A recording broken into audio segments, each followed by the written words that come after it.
Un tal Jesús.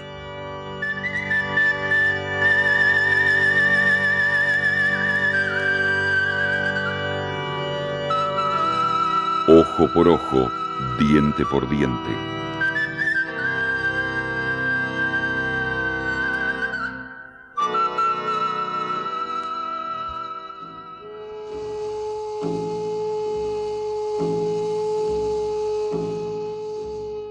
Toda Jerusalén se estremeció al saber la muerte de Juan, el profeta del desierto, degollado como un cordero de Pascua en la cárcel de Maqueronte. Muchos lo lloraban como el que llora a un padre, como si hubieran quedado huérfanos. La noticia corrió de puerta en puerta. Poncio Pilato, el gobernador romano, ordenó redoblar la vigilancia en las calles de la ciudad para impedir cualquier revuelta popular. Pero los celotes no se acobardaron por esto. ¡Compañeros! ¡Compañeros! La sangre del hijo de Zacarías tiene que ser vengada. Herodes le cortó la cabeza a Juan. ¡Que caiga en la cabeza de los herodianos! Los revolucionarios celotes escondieron los puñales bajo las túnicas y fueron de noche al barrio de los Plateros, cerca de la Torre del Ángulo, donde Herodes Antipas tenía su palacio y donde vivían los herodianos, partidarios del rey de Galilea. ¡Toma! ¡Uno menos! ¡Vamos, deprisa! ¡Vamos! Al día siguiente, amanecieron las cabezas de 4 herodianos balanceándose entre los arcos del acueducto. La represalia de los romanos, instigados por los cortesanos de Herodes, no se hizo esperar.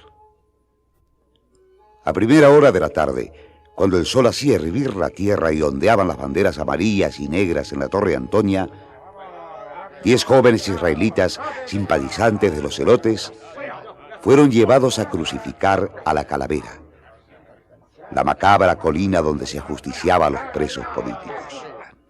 Así terminan todos los que se rebelan contra Roma.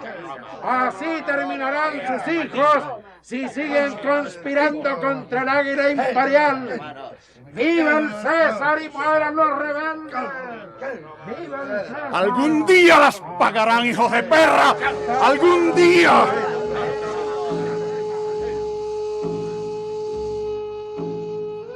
Los 10 crucificados quedaron agonizando toda aquella noche.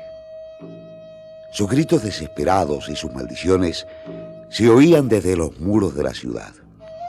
Las madres de los ajusticiados se arrancaban los pelos y se arañaban la cara junto a las cruces, pidiendo clemencia para sus hijos sin poder hacer nada por ellos. Jerusalén no pudo dormir aquella noche. Escucha, Simón. Nos reuniremos en casa de Marcos cuando oscurezca. ¿De acuerdo? De acuerdo. Y avísale a Jesús, el de Nazaret, y a los de su grupo, que no lleguen todos juntos para no despertar sospechas. Date prisa. Se lo diré. Judas, el de Cariot, y Simón el Pecoso, que tenían contactos con los celotes de la capital, nos trajeron el mensaje. El grupo de Barrabás tenía un plan y querían saber si contaban con nosotros. ¿Qué te pasa, Felipe? ¿Tienes miedo? ¿Miedo? ¡No!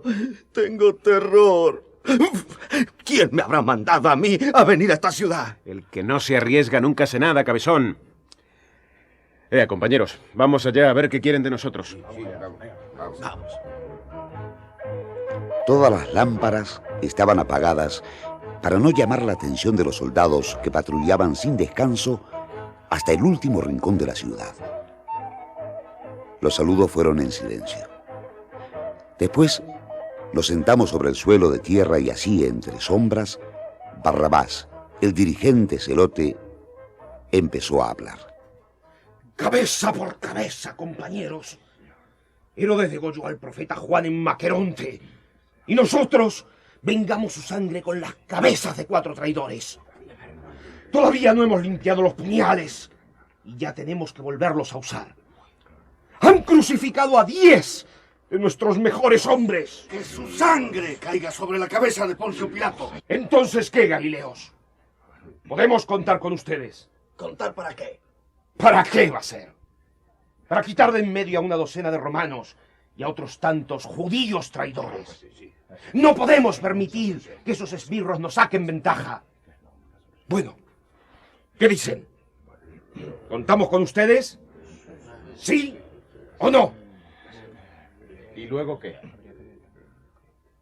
¿Cómo dices, Nazareno? Digo que ¿y luego qué? No sé, Barrabás. Te oigo hablar y me acuerdo del pastor cuando está arriba en la montaña y tira una piedra. Y esa piedra rueda y empuja otra piedra. Y las dos empujan a otras dos, y a 4, y a 10, y al final no hay quien pueda detener la avalancha.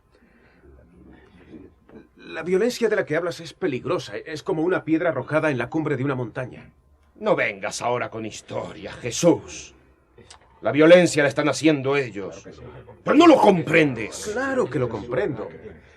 Sí, ellos son los que golpean, los que destruyen, los que siembran la muerte. Pero nosotros no podemos contagiarnos de su fiebre de sangre.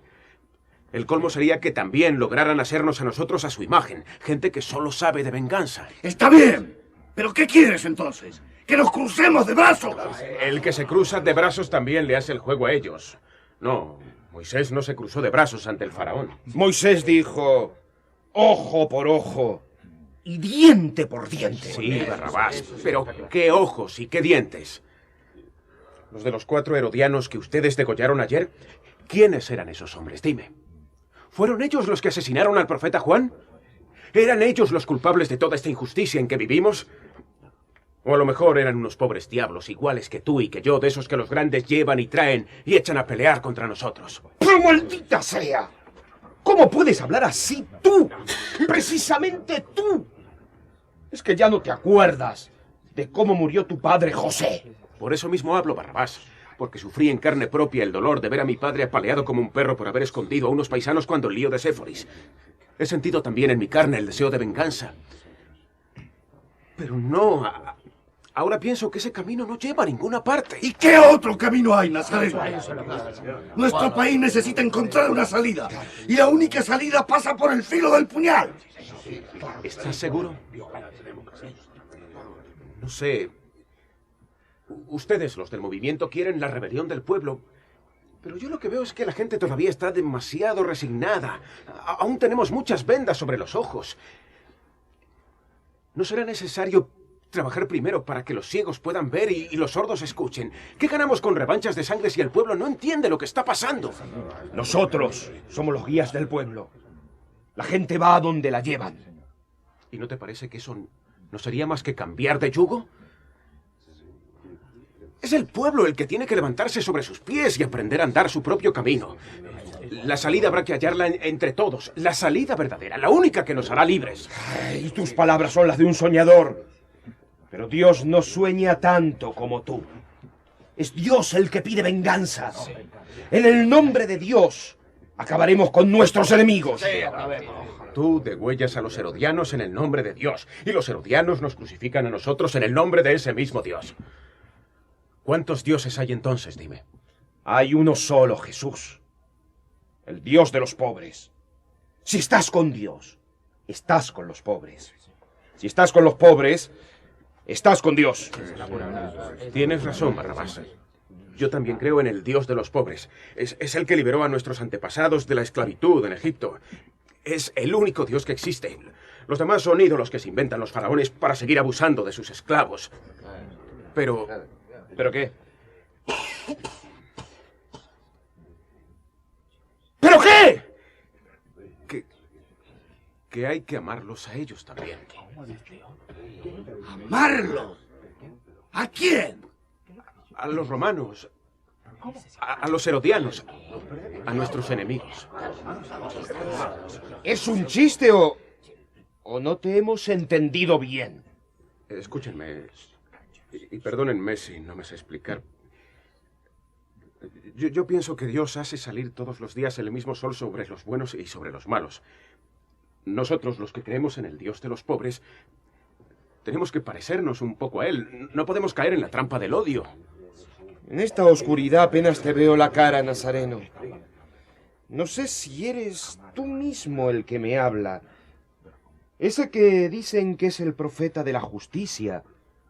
O si es un loco que se está haciendo pasar por él. Mira, Barrabás. Si luchamos por la justicia, tendremos enemigos. Eso ya se sabe. Y habrá que combatirlos, despojarlos de sus riquezas y de su poder, como hicieron nuestros abuelos al salir de Egipto. Sí, tendremos enemigos. Pero no podemos hacer como ellos. No podemos dejarnos llevar por el afán de revancha. Acabemos de una vez. Todo eso son cuentos para dormir a los niños. Dime si estás dispuesto a matar. ¿A matar? Yo no, Barrabás. Entonces te matarán a ti, imbécil. Y lo habrás perdido todo. ¿Cuándo se gana? ¿Cuándo se pierde? ¿Lo sabes tú? ¡Al diablo contigo, Jesús de Nazaret! ¡Estás loco! ¡Completamente loco! A lo mejor eres un vulgar cobarde. No lo sé. ¿Y ustedes qué? ¿Piensan igual que él? ¿Están tan locos como él?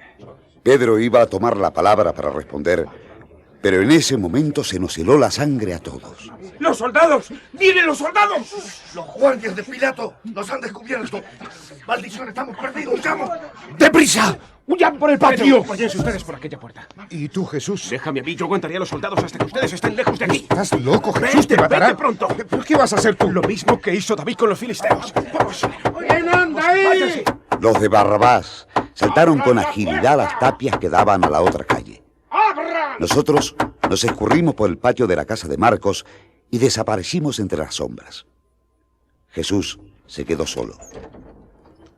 Cuando abrió la puerta temblaba de ¿Qué se miedo. oye tanto ruido? ¿Quién es este tipo? Oye, ¿qué haces tú aquí? Abajo los soldados, arriba los capitanes, abajo los centuriones y arriba los generales. Jesús tamborileaba con los dedos sobre el marco de la puerta y miraba a los soldados con una sonrisa estúpida, dejando caer la saliva sobre la barba y palmoteando. ¡No te da vergüenza! ¡Tan grande y tan imbécil! ¡Toma! ¡Para que aprenda! Dame la otra mejilla que si no me caigo. Este hombre es un loco. Como si no tuviéramos ya bastantes en Jerusalén. Ea, vámonos de aquí. ¡Vamos! ¡Vámonos!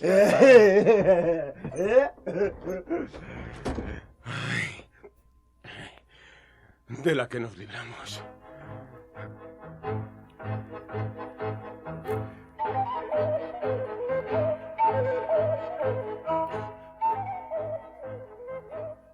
Aún era noche cerrada cuando nos volvimos a encontrar todos los del grupo en la taberna de Lázaro allá en Betania. Y cuando los gallos cantaron, todavía estábamos conversando, quitándonos las palabras unos a otros.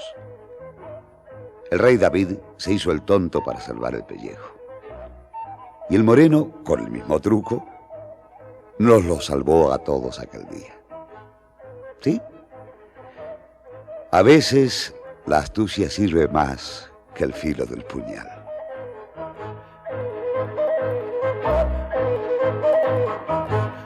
Un tal Jesús. La buena noticia contada al pueblo de América Latina. Una producción Serpal, escrita por José Ignacio y María López Vigil.